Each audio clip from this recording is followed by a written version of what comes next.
Hi friends, Tulasiraju cookings and vlogs ఎలా ఉన్నారు మీరు? నేనైతే బాగున్నాను. ఇదైతే రాసి ఉసిరికాయ పచ్చడి.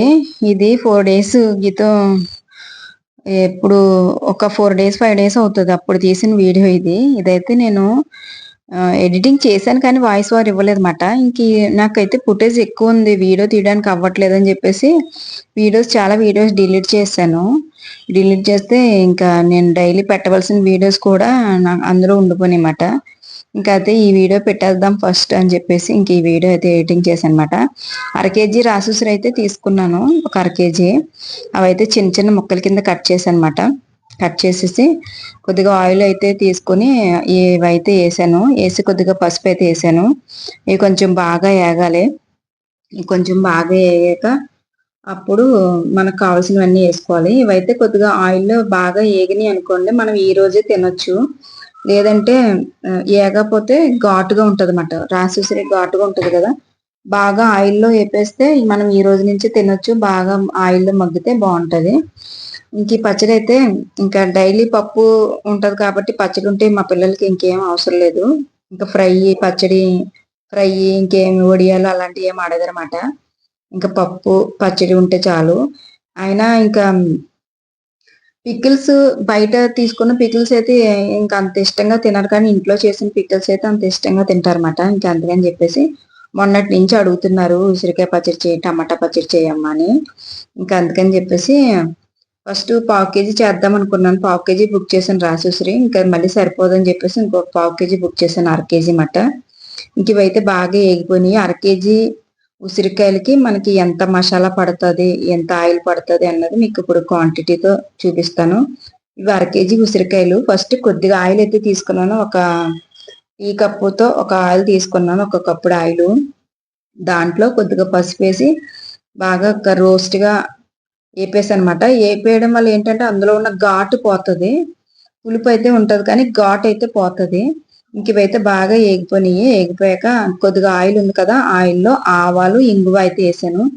ఇంగువ మంచి టేస్ట్ వస్తుంది పచ్చడికి. ఆవాలు తాలింపుకి ఎండుమిర్చి కరివేపాకు అవన్నీ వేసుకోవచ్చు, కానీ అవన్నీ నాకు ఇష్టం ఉండదు. ఇందులో అయితే ఆవాలు అయితే వేసాను అనమాట. ఇంకా ఆవాలు కొంచెం చిటపటమన్నాక ఇంగువ వేసాను. ఇది కొంచెం ఏగాక ఇప్పుడు మనకు దీంట్లోకి సరిపడినంత కారం అయితే వేసుకోవాలి. ఒక 1/2 kg ఉసిరికాయలకి 1 కప్పు కారం అయితే పడుతుంది.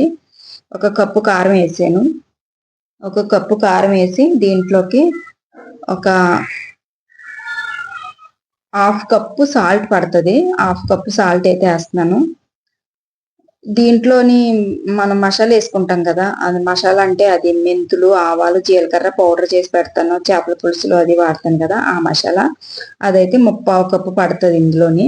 అంటే ఈ 1/2 kg ఉసిరికాయలకి క్వాంటిటీ ఇంత అయితే కరెక్ట్గా సరిపోతుంది మనకి. 1/4 cup masala, 1/2 cup salt, cup కారం అయితే సరిపోతుంది అన్నమాట. ఇంక ఇవైతే బాగా వేపుతున్నాను. ఆయిల్ అయితే పడుతుంది ఇందులోని. అంటే ఈ ఉసిరికాయ ముక్కలు కూడా ములగాలి కాబట్టి ఇంకా ఆయిల్ పడుతుంది. ఇంక ఇవన్నీ వేసాక అందులో ఉన్న ఆయిల్ అయితే మొత్తం సరిపోయింది. ఇంకా కొద్దిగా ఇంగు వేసి కొద్దిగా ఆయిల్ అయితే వేస్తున్నాను. దీంట్లోకి సరిపడినంత ఆయిల్ వేసుకుని ఇది కొంతసేపు మగ్గించాలి. మన దగ్గర నిమ్మ చెక్క ఉంటే వేసుకోవచ్చు, లేదంటే అవసరం లేదు. ఇంక ఇది అయితే కొంచెం బాగా ఏగిపోయాక ఆ తర్వాత ఈ ఉసిరికాయ ముక్కలు ఉన్నాయి కదా, బాగా మగ్గబెట్టేసి రెడీగా ఉన్నాయి. ఈ ముక్కలైతే ఇందులో కలిపేసుకోవాలన్నమాట. చాలా బాగుంటది ఉసిరికాయ పచ్చడి. చాలా సింపుల్ గా అయిపోతుంది, చాలా బాగుంటది. మనకి 1 month వరకు పాడవదు. ఇదైతే మీరు ఒకసారి ట్రై చేయండి. నేనైతే ఎప్పుడు ఉసిరికాయలాగే చేస్తాను. ఈసారి నేను ముక్కలు చేశాను. ఎప్పుడు ఇలా కట్ చేసి అయితే ఎప్పుడు చేయలేదు. ఎప్పుడు ఉసిరికాయలాగే చేస్తాను. ఇవి కొంచెం పెద్ద ఉసిరికాయలు. వాళ్ళు ఏం చేస్తున్నారంటే మా పిల్లలు వేసుకుని సగం తినేసి సగం వదిలేస్తున్నారు. ఇంకా అందుకని ఈసారి ముక్కలు చేసి పెడదామని చెప్పేసి ముక్కలు చేసి పెట్టానమాట. ఇంక ఇవైతే ఈ ముక్కలకి మొత్తం కారం, మసాలా, ఈ ఆయిల్, ఉప్పు అంతా పట్టేంత వరకు బాగా కలిపేసుకోవాలి. బాగా కలిపేసుకుని ఇంకెక్కువసేపు స్టవ్ మీద ఉంచితే అది మాడిపోతుంది. స్టవ్ కట్టేసుకుని అంతా కలిపేంత వరకు కలిపేసి ఒక 5 minutes అలా పెట్టేసుకోవాలన్నమాట. ఇంకా డిన్నర్ టైం అయ్యింది. ఇంకా మా పిల్లల్ని ఇంకా అది ఒక బౌల్లోకి తీసేసి అందులోనే అన్నం ఉడుచుకుని తినమని చెప్తానమాట. ఇంకా మా పాప అయితే వచ్చింది. మొత్తం పచ్చడి అంతా ఒక బౌల్లోకి తీసేయమ్మా, అందులో మీరు అన్నం ఊడ్చుకుని తినండి అని చెప్పాను. వాళ్ళకి అలా ఇష్టం. ఇంకా మా పాపనైతే తీసాను. ఆ ప్లాస్టిక్ డబ్బాలోకి కొద్దిగా ఎల్త్ వరకు వచ్చింది. ఇంక ఇన్‌స్టామార్ట్‌లో సామాన్లయితే బుక్ చేశాను. రైస్ అయితే అయిపోయినియి.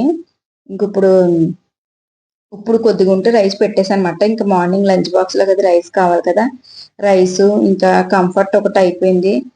రిన్ సైడ్ ఒకటి అయిపోయింది. యాక్చువల్‌గా నేను సర్ఫ్ సర్ఫ్ ఎక్సెల్ లిక్విడ్ ఉంటది కదా! అది వాడతాను. ఇంక ఇప్పుడు ఇదైతే ఆఫర్‌లో ఉందని చెప్పేసి ఇంక రిన్ అయితే తీసుకున్నానన్నమాట. ఇంకా పాలైతే తీసుకున్నాను. ఇవైతే బ్లాక్ గ్రేప్స్ డ్రైయి. అవి కొంచెం బ్లడ్ తక్కువుందన్నాను కదా! ఆ గ్రేప్స్ అయితే తింటున్నానన్నమాట. అవి తాగాక కొంచెం రిజల్ట్ అయితే బావుంది. పిల్లలకైతే జ్యూస్ అయితే అయిపోయింది. ఆల్ ఔట్ కూడా ఇంకప్పుడు ఏంటో సమ్మర్ స్టార్ట్ అయినా కూడా దోమలు ఉంటున్నాయి. ఇంక అందుకని చెప్పేసి ఆల్ ఔట్ ఒకటి అయిపోయింది. 4 ఆఫర్‌లో వచ్చిందని అది తీసుకున్నాను. పాల ప్యాకెటు. ఈ బటర్ మిల్క్ అయితే ఫ్రీ వచ్చిందన్నమాట. అది ఫ్రీ అంటే 9 రూపీస్‌కొచ్చింది. ఇంకా షుగరు, రైసు ఇంక ఇవన్నీ అయితే తీసుకున్నాను.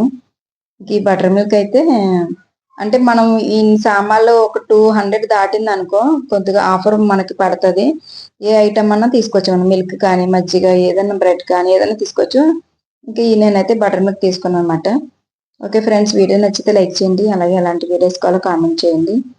ఫస్ట్ టైం మన ఛానల్ ఎవరైనా చూస్తే సబ్స్క్రైబ్ చేయండి. ఎలాంటి వీడియోస్ కావాలో మీరు కామెంట్ చేస్తే నేను అలాంటి వీడియోస్ పెట్టడానికి ట్రై చేస్తాను. Okay friends, bye. వీడియో నచ్చితే లైక్ చేయండి.